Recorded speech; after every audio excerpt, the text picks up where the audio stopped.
تعالوا اقول لكم عملت الرز بلبن الرايق ده ازاي وبطريقه حلوه جدا. مش هقول لكم هنغلب المحلات، بس هتاكلي رز بلبن عظمه بجد.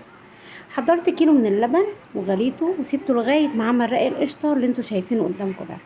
بعد كده فصلت القشطه وخدتها حطيتها في بوله او في علبه، وحضرت كوبايه من الرز غسلتها كويس وسبتها تتصفى من الميه كويس، ونزلتها في كيلو اللبن اللي موجود عندي. سبتها منقوعة في اللبن تقريبا 4 ساعات لغاية ما بقى ده شكلها قدامكم. خدت الرز مع اللبن حطيته رفعته على النار. بعد ما رفعته على النار ابتديت كل ما الرز يشرب من اللبن ابتدي ازود لبن تاني. ما حطيتش ميه خالص علشان اخليه ريتش قوي زي بتاع المحلات بالظبط. بعد كده حضرت معلقه من النشا، عليها نص كوبايه من الميه الفتره. الميه لا سخنه ولا ساقعه، هي ميه فتره، وقلبتها كويس ونزلت بيها على الرز بلبن. حطيت رشه من الفانيليا وابتديت اقلبها تقليبه لغايه ما اداني زي ما انتم شايفين كده، بقيت من الجناب يعني غليت خلاص. طفيت عليها النار وسبتها تهدى شويه. تعالوا بقى نحضر الوش اللي هنحطه على الرز بلبن. هي كانت القشطه اللي عزلتها قبل ما ابتدي.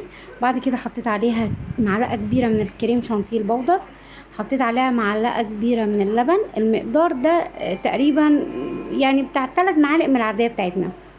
وبعد كده خلطتهم بالمضرب كويس جدا لغايه ما عملوا فوم وادوني الشكل اللي انتم شايفينه ده. ابتديت احط الكريمه اللي انا حضرتها في قلب اكياس حلواني علشان اغطي بيها وش الرز بلبن.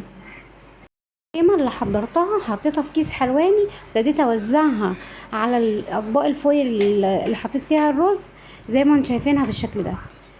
هشغل الشوايه بتاعه البوتاجاز على اقل درجه، نار هاديه جدا، وهبتدي احط الاطباق تحت الشوايه يا دوبك تاخد اللون زي اللي احنا بنشتريه من بره بالظبط.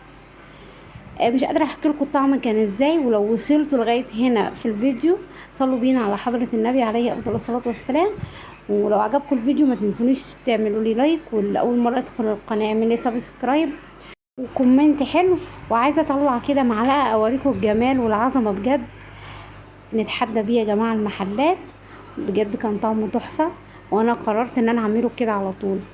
على فكره حتى اللي صبيته في اطباق عاديه حطيت عليه برضو كريمه وسبته شويه الكريمه اختلطت بيه. روعه. اشوفكم في فيديوهات جايه كتير، والسلام عليكم.